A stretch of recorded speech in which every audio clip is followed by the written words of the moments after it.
নয়নকে ভালো হয়ে যেতে বললেন নাসিরুদ্দিন পাটোয়ারি। বিএনপি সেনাবাহিনীকে রাজনৈতিক উদ্দেশ্যে ব্যবহার করবে না, তারেক রহমান। তারেক রহমানের ওপর অমানবিক নির্যাতনের বিষয়ে চাঞ্চল্যকর তথ্য দিলেন সাবেক সেনাপ্রধান। সন্ধ্যায় জাতির উদ্দেশ্যে ভাষণ দেবেন নাহিদ ইসলাম। সংস্কার চাইলে হ্যাঁ ভোট দিন, মির্জা ফখরুল।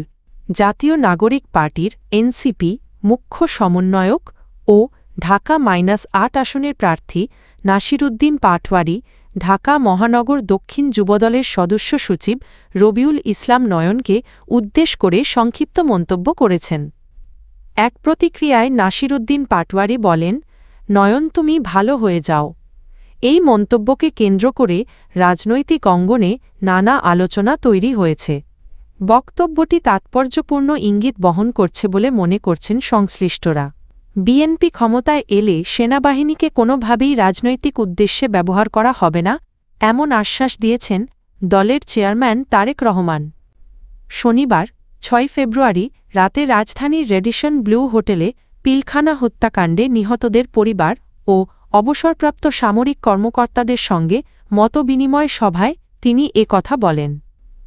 তারেক রহমান বলেন, বিএনপি ঐতিহাসিকভাবে মুক্তিযুদ্ধের সঙ্গে সম্পৃক্ত বাংলাদেশ রাইফেলসের বিডিআর নাম পুনর্বহাল করতে চায়।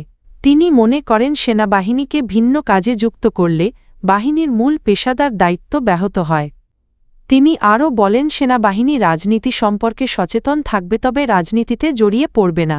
পেশাদারিত্ব ও বাহিনীর মর্যাদা রক্ষায় সেনা সদস্যদের নিজেদেরই সতর্ক ও সচেতন থাকতে হবে।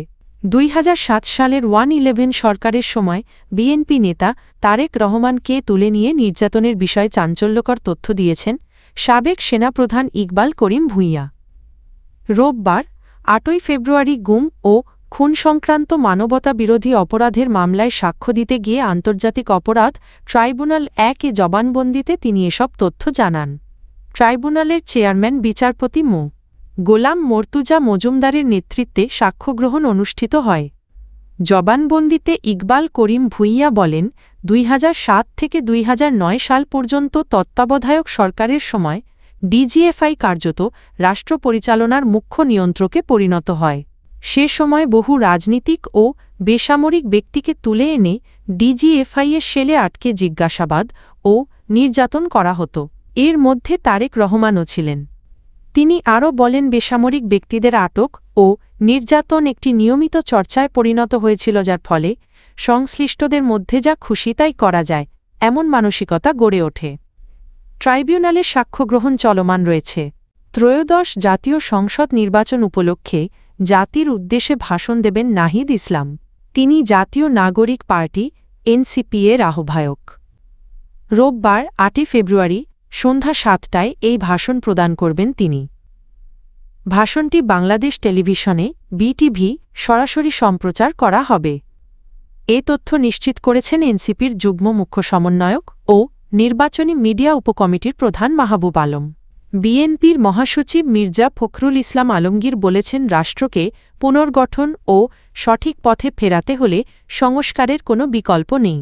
যারা প্রকৃত সংস্কার ও উন্নয়ন চান তাদের গণভোটে হ্যাঁ ভোটের মাধ্যমে নিজেদের অবস্থান স্পষ্ট করতে হবে।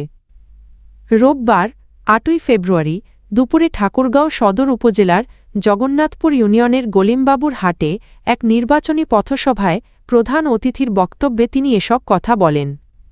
মির্জা ফখরুল বলেন, অতীতে দুর্নীতিবাজ ও অযোগ্যদের কারণে রাষ্ট্র ক্ষতিগ্রস্ত হয়েছে।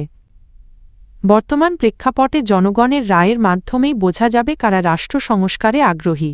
তিনি বলেন, দেশ গড়তে চাইলে গণভোটে হ্যাঁ বাক্সে সিল দিতে হবে। নিজ নির্বাচনী এলাকার ভোটারদের উদ্দেশ্যে বিএনপি মহাসচিব বলেন, নির্বাচিত হলে ঠাকুরগাঁওয়ের উন্নয়নে বিশেষ উদ্যোগ নেওয়া হবে। তিনি জানান, বিএনপি ক্ষমতায় এলে প্রথম পর্যায়ে ৫০ লাখ মায়ের জন্য ফ্যামিলি কার্ড চালু করা হবে। পাশাপাশি কৃষকদের জন্য কৃষি কার্ড দেওয়া হবে, যাতে তারা ন্যায্য মূল্যে সারবীজ ও সেচ সুবিধা পান। তিনি আরও বলেন, বিএনপি সরকার গঠন করলে কৃষকদের সর্বোচ্চ ১০,০০০ টাকা পর্যন্ত কৃষিঋণ সুদসহ মওকুফ করা হবে। একই সঙ্গে এনজিও থেকে নেওয়া ঋণ মওকুফের পরিকল্পনাও রয়েছে। এই ছাড়া ১.৫ বছরের মধ্যে ১ কোটি মানুষের কর্মসংস্থানের ব্যবস্থা করার প্রতিশ্রুতি দেন তিনি।